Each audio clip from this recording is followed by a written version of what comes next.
Army سے محبت نہیں کرتی، اور کس طرح وہ جس طرح آپ نے بتایا کہ بہت بڑا جنازہ تھا، تو لوگوں کے جذبات کس طرح کے تھے، اور کیا لوگوں نے اور محمد عثمان شہید کی شہادت کے بعد موٹیویشن لی، کوئی اس راستے پہ چلا؟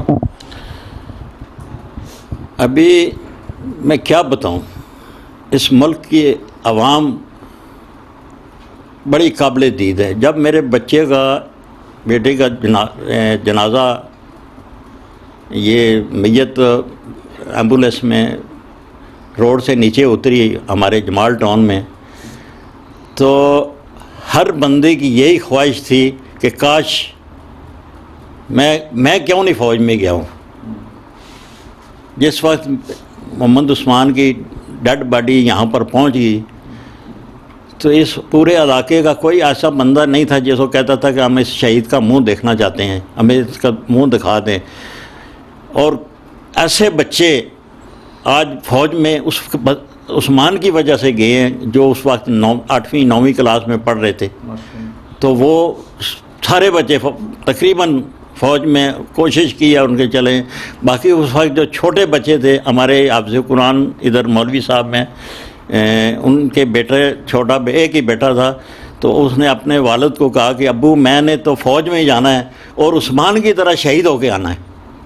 آج وہ بچہ FSC میں پڑھ رہا ہے تو میرے پاس آ کے ٹریننگ لیتا ہے. ادھر 3-4 پٹھان بھائی تھے، ان کے بچے ادھر ابھی آرمی میں جا رہے ہیں. وہ انہوں نے اس وقت خواہش کی تھی کہ ہمیں کاش فوج میں، اللہ تعالیٰ نے ان کی سن لی، وہ آج بھرتی ہو گئے، اگست میں وہ فوج میں جا رہے ہیں. تو کوئی ایسا آدمی، یہ میرے پوتے ہیں، ان کی یہ خواہش ہے کہ ہم جس دن سے ہمارے جنرل صاحب حافظ قرآن آئے ہیں تو وہ کہتے ہیں جی ہم بھی حافظ قرآن ہو رہے ہیں، کر رہے ہیں، وہ حفظ کر رہے ہیں، قرآن کا حفظ کر رہے ہیں، اور ہم فوج میں جائیں گے تاکہ فوج میں حافظ قرآن بھی ہو. تو وہ ان کی یہ میرے 7 نواسے پوتے ہیں، یہ سارے کے سارے فوج میں جانے کے لیے تیار ہیں اور اپنی علم حاصل کر رہے ہیں.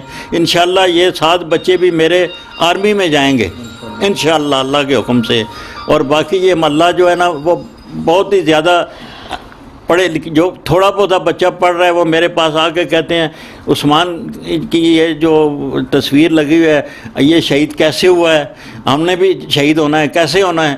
تو ہم تو ان کو یہی بتاتے ہیں کہ آپ پڑھائی کریں، محنت کریں، اس ملک کے لیے اپنی جان تو سب نے قربان کرنی ہے. جو ملک ہے تو ہم ہیں، اگر ملک نہیں تو کچھ بھی نہیں ہے. تو اللہ انشاءاللہ ان سب کو کرے گا. ہماری فوج کو سلام کس طریقے سے ہم دیں ان کو، اگر کوئی اس فوج کے بارے میں ایک لفظ بھی غلط کہے تو ہماری جان جو ہے نا یہ باہر آ جاتی ہے کہ ہم نے تو اس فوج کے لیے اپنا سب کچھ قربان کیا. ہمیں فوج نے سب کچھ دیا، ہم نے کیا دیا؟ کچھ بھی نہیں دیا، لیکن اس فوج نے ہمیں سب کچھ دیا. آج ایک ملک ہے، ہم اگر امن سے رہ رہے ہیں اس فوج کی وجہ سے رہ رہے ہیں. اگر کہیں سیلاب آ جاتا ہے فوج کی، کہیں زیادہ کو مسئلہ ہوتا ہے فوج ادھر پہنچ جاتی ہے. بھل صفائی کیا کیا کام نہیں کرتی ہے، ہر قسم کے کام کرتی ہے. ہم پھر اس فوج کے بارے میں کہ اگر اپنے ذہن میں غلیظ قسم کی بات سوچیں تو ہمیں تو ویسے اپنی شکل پہ لعنت پھیر لینی چاہیے کہ میں اس فوج کے بارے میں ایسی بات کیوں کر رہا ہوں کہ جو تو میری ہر جان و مال کی، عزت کی، ہر چیز کی حفاظت کرتی ہے. اللہ تعالیٰ اس فوج کو سدا بہترین فوج رکھے، اور ہے ہی بہترین فوج، دنیا کی بہترین فوج ہے.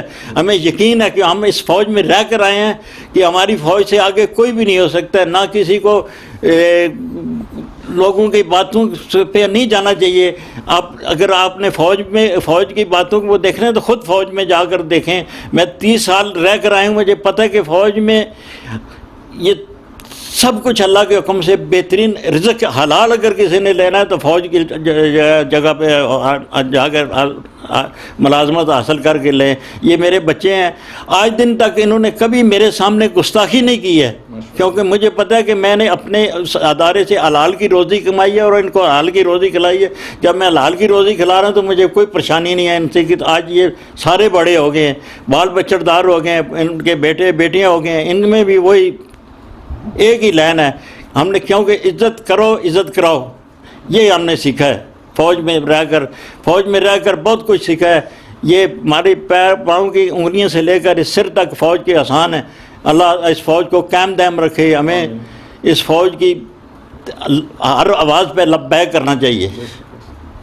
جی ناظرین، بہت خوبصورت شہید کے والد محترم نے گفتگو کی، جذبے بری گفتگو کی، اور ان عناصر کو پیغام بھی دیا جو کہتے ہیں کہ فوج سارا کچھ کھا جاتی ہے. تو ان کے لیے میسج ہے کہ کبھی پیسوں کے لیے گولی کھا کر دکھائیں.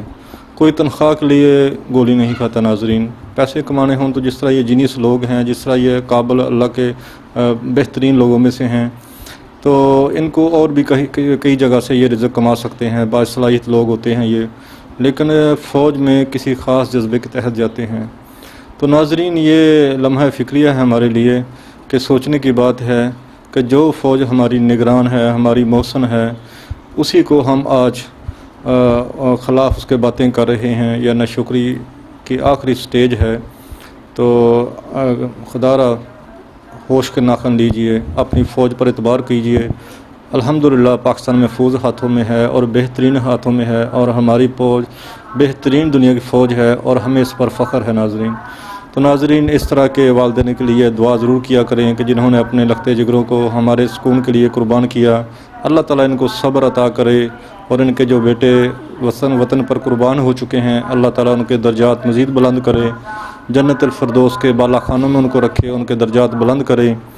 تو ناظرین، ہمیں دیجیے اجازت اس دعا کے ساتھ: اے وطن تو سلامت رہے تا قیامت رہے، پاک فوج زندہ باد، پاکستان پائندہ آباد. اللہ حافظ.